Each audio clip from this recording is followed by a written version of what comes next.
So it clearly just did not work out with Trey Lance and the 49ers, but there's a few things that I wanted to get out there on this channel before this is kind of left in the past, before it's November and we're like, oh yeah, Trey Lance is on the Cowboys. Um, it was pretty. I have a lot of respect for Kyle Shanahan for standing up to the media. As a Lance truther, I have been a Lance truther since May 2021 when he was drafted by the 49ers. I have a lot of respect for Shanahan for going up to the media in his press conference today and being like, "Yeah, I wish it worked out differently with him, and I feel like I failed him." And some of the reasons why Kyle Shanahan felt like he failed Trey Lance was because one, he put him in a meaningless preseason game his rookie year, then he broke his pinky, and then um, yeah, and then they did give him chances to play, but literally anytime he played, I think they ran QB power like 800 times. Which, by the way, it's designed runs are fine, but if you have a guy who can run, who's a developed runner, Trey Lance clearly was not. I mean, I don't know if he just tested off the charts and he wasn't as athletic because it didn't show up on. It doesn't show up even as a big Lance truther. How can I put this? It just really. You wish you would have seen the ability that he showed in college football to be an elite Konami quarterback, and it just didn't work out that way. Um, Part of the reason why I feel like this is the case is because when you would watch him, he would always hesitate. Instead of attacking, he would, like, stutter step quite a bit. But I feel like the 49ers O line has, for one reason or another, it has played like absolute trash when Trey Lance has been on the field. Maybe it's luck, maybe it was the fact that week one last year they were in a monsoon, so they couldn't really get their feet set or whatever. But then you had that game against Arizona his rookie year where, man, I just don't know. I don't know what was going on that day. It's not like, I mean, I know Arizona had a good defense for the first half of that year, but I don't know, regardless. But right now, I'm just kind of ranting about Trey Lance. I'm just going off on tangents, so I'm gonna try to like get this a little more organized before I keep just going on and on. So I don't fault San Francisco at all for trading up to number 3 overall to try to get their franchise quarterback of the future. People are going to be like, "Well, the next, I've seen this all the time over the past few days while all this has been going on, and after Trey Lance has been named QB3, is that people are like, "Oh, the next 8 picks were Pitts, Chase, Waddle, I think Sewell, yeah, Horn, Sertan, Devontae Smith." I forget who came after that. Slater, I think. Slater, and then Parsons, and that 12 spot was where the Cowboys were, or no, the 49ers were drafting originally. So yeah, you stay there, you take Parsons, and you have Parsons and Bosa. You have the best defense in the league, no doubt about it. Probably the best pass rush duo ever. But I don't blame the 49ers for doing this because it was an at the time thing. You forget that Kyle Shanahan. Yes, Garoppolo was fine for what he needed to do in 2019, but the 49ers were just tired of him being, in my opinion, a not even top 20 quarterback. And it's weird because Shanahan is the coach who does more than anybody else in the NFL with a lack of a quarterback, with a lack of at least investment in the quarterback. Maybe Brock Purdy is good. Maybe he is the long term solution. I don't know if that's the case, but Kyle Shanahan, he has a mold for creating these, yak god offenses where they're very QB friendly, and there's that whole thing about the Shanahan run game. So in the fact that they traded up to number 3, I think it was smart. I think, I don't think they did anything wrong in particular. I think they definitely could have handled his development a lot better, but good on Kyle for recognizing it. But the thing I just want to point out is that at the time when they made that move, it was pretty much universally lauded. And I don't care that Miami got Tyreek, Waddle, and Bradley Chubb. It was a masterclass by Miami, but it wasn't like a universally lauded fleece at the time. I do think the idea of going up to get their quarterback of the future, if they so really, really wanted to get one, was the right idea, even after that 2020 year when they were just riddled with injuries because, yeah, the roster was talented top to bottom, but they never really had that guy to get them over the hump. You knew Jimmy G couldn't do it. You know why he couldn't do it? Because in the fourth quarter of the Super Bowl against the Chiefs, he went like 1 for 7 in the fourth quarter passing.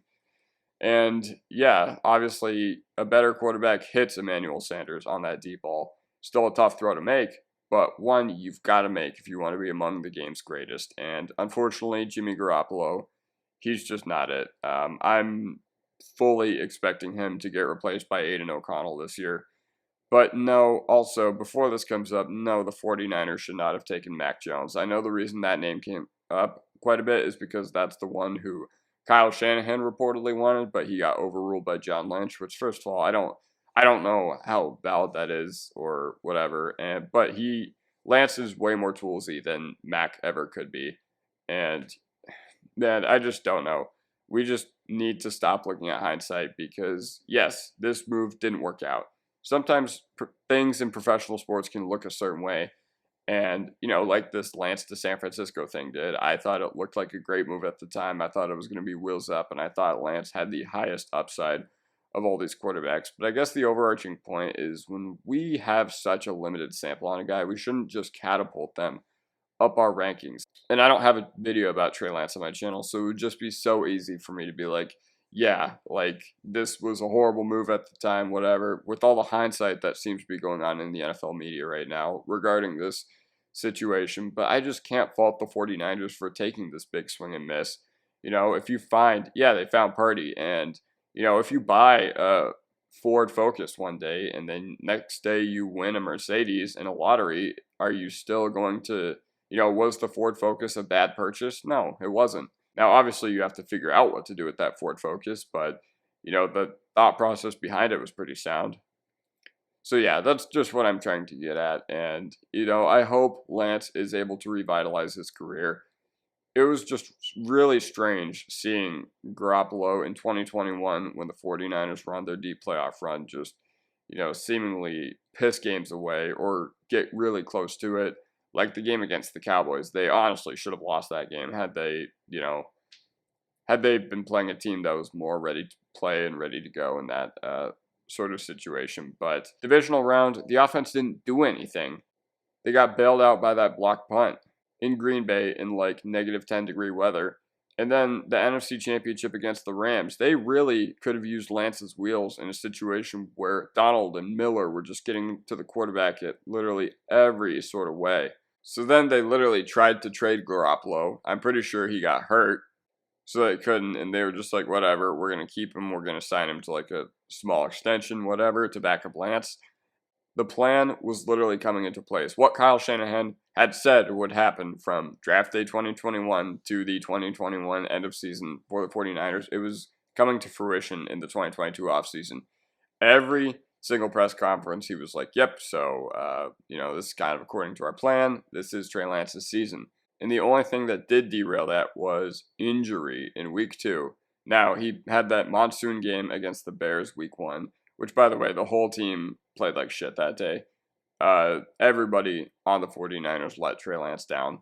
He was the only one that seemed like he wanted to win. And week 2, he was running a design QB run that doesn't have the best track record with guys like Kyle Shanahan, and then he snaps his foot in half. Week 3 against the Broncos on Sunday Night Football, we got a pretty quick reminder about why San Francisco gave up 3 first-round picks to go get Trey Lance anyways, because they were sick of watching Jimmy Garoppolo football. And then Purdy comes in, and the rest is history. Yeah, maybe he was the luckiest player ever, but he came in, he won a lot of games, and for a coach like Kyle Shanahan, that's the thing that matters most. And they gave Lance an opportunity to take his job back this past offseason, and I don't know what he was doing. I don't know if he wasn't putting in enough work. I don't know if he I feel like his confidence is just shot at this point. Because I was watching the preseason game against the Raiders live because I live in Vegas and it was on local coverage, and I was able to watch every snap that Trey Lance took, and his offensive line was doing him absolutely no favors, don't get me wrong, but he just looked jittery. He looked like he was uneasy. And for a place like San Francisco, where they were a win-now team, they have a large, passionate fan base, the Niner Empire. Being picked number 3 overall may have been a little too big for him. Now, obviously, I would hope that a mature, developed mind would be able to rise to the occasion. tried at least. That was one of the things he was universally lauded on during the pre-draft process. Not even teams like San Francisco. Like there's a report that Denver had a really, really high character grade on Lance, and same with Indianapolis. So the San Francisco 49ers were just the ones who happened to take that chance, and it bit them in unprecedented ways. But as far as the Dallas Cowboys, I feel like this was a pretty good landing spot for Lance because, I don't think we're going to see him at least anytime soon. But Dak did get hurt last year at one point, and he got hurt in 2020 when he snapped his ankle in half, similar to Lance. But yeah, so I feel like this was a pretty decent, or no, I think it was a pretty good landing spot because Dallas is pretty good at developing their talent. Like you can say whatever you want about the playoff exits over the past few years, but this is a team that for the most part has a lot of really, really, really good players. And that has been the case for a long time. They just love their talent and they're willing to take gambles on talent. They took gambles on Gregory. They took gambles on guys like Parsons when he had a lot of character issues coming out in 2021, and they were rewarded with the second best edge rusher in the game, in my opinion. So, yeah, I'm glad that he finally gets the chance to just, maybe he just needs the chance to just sit back and learn and, do whatever. And I don't fault anyone for thinking that this move had upside. I don't fault the 49ers for taking this chance, but I have a lot of respect for Kyle Shanahan for coming up to the media and saying, yeah, okay, this didn't work out. I failed him. The fourth round pick is just basically cutting their losses. So, yeah, that's just my thoughts on the situation. Hope you all enjoyed. Subscribe if you're not already, and I will see you next time. Peace.